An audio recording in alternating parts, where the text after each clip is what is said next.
అదే RTV app వార్తల్ని క్షణాల్లో చదివే అవకాశం ఉంటుంది. ఒక న్యూస్ పేపర్, ఒక టెలివిజన్ ఛానల్ మీ చేతుల్లో ఎప్పుడు.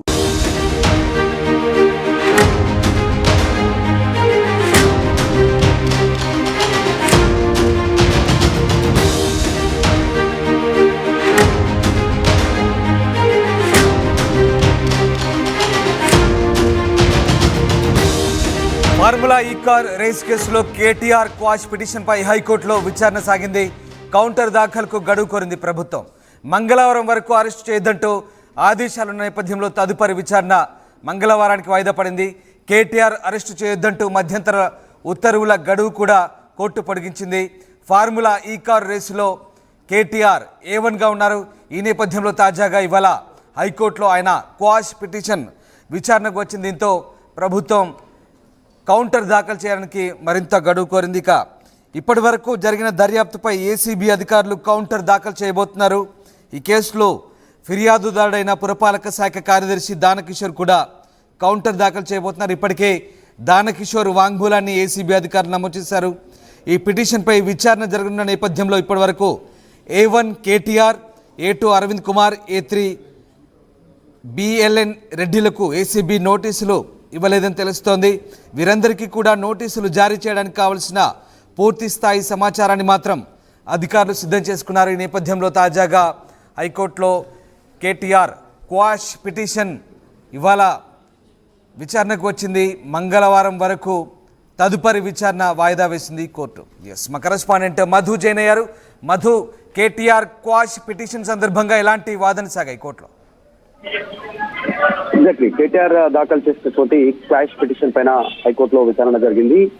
గత విచారణ సందర్భంగా కౌంటర్ దాఖలు చేయాలనేటువంటి ఏసీబీని హైకోర్టు గతంలోనే ఆదేశించింది. ఎందుకంటే కేటీఆర్ అరెస్ట్ చేయొద్దు అంటూ ఆయన క్వాష్ పిటిషన్ దాఖలు చేసినటువంటి దాంట్లో ఈ డిసెంబర్ 30 వరకు అరెస్ట్ చేయొద్దు, కానీ కేటీఆర్ ను ఫార్ములా ఈ రేస్ కు సంబంధించినటువంటి విషయంలో విచారణ చేయొచ్చు అనేటువంటి దానిపైన హైకోర్టు తీర్పిచ్చింది. సో దాన్ని క్వాష్ చేస్తూ హైకోర్టుని ఆశ్రయించింది ఏసీబీ. దాంట్లో భాగంగా 31 వరకు ఈ గడువు విధిస్తూ విచారణకు సంబంధించి ఉత్తర్వులు జారీ చేసింది.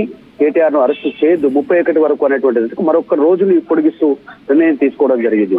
దీనికి సంబంధించినటువంటి తదుపరి విచారణ అంటే ఏసీబీ దాఖలు చేసినటువంటి ఈ పిటిషన్ పైన 31వ తారీఖు రోజు దీనిపైన విచారణ చేసేటువంటి అవకాశం ఉంది. సో కేటీఆర్ ను అరెస్ట్ చేయకుండా జారీ చేసిన ఉత్తర్వులను రద్దు చేయాలని గతంలోనే ఏసీబీ కోరింది. కాబట్టి ఈ అంశం పైన 31వ తారీఖు తర్వాత క్లారిటీ రానుంది.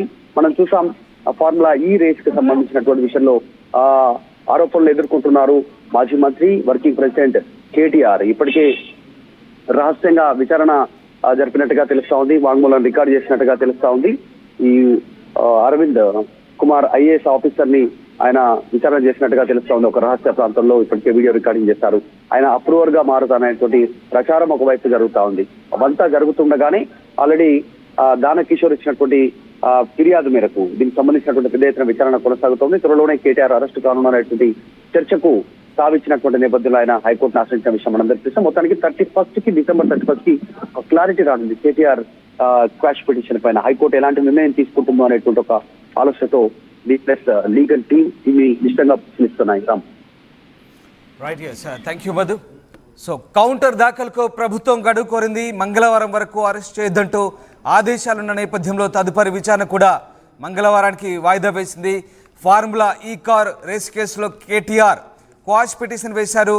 తనపై నమోదైన కేసును కొట్టివేయాలంటూ కేటీఆర్ హైకోర్టులో ఈ పిటిషన్ వేసిన సంగతి తెలిసింది. అయితే ఈ పిటిషన్ విచారణ ఇవాళ వచ్చింది. ఈ నేపథ్యంలో ఈ కేసుకు సంబంధించి ఏసీబీని కౌంటర్ దాఖలు చేయాలంటూ ప్రభుత్వం కోరింది. అయితే ఇక కోర్టు కోరింది. దీంతో కౌంటర్ దాఖలు కూడా కొంత గడువు కోరింది ప్రభుత్వం.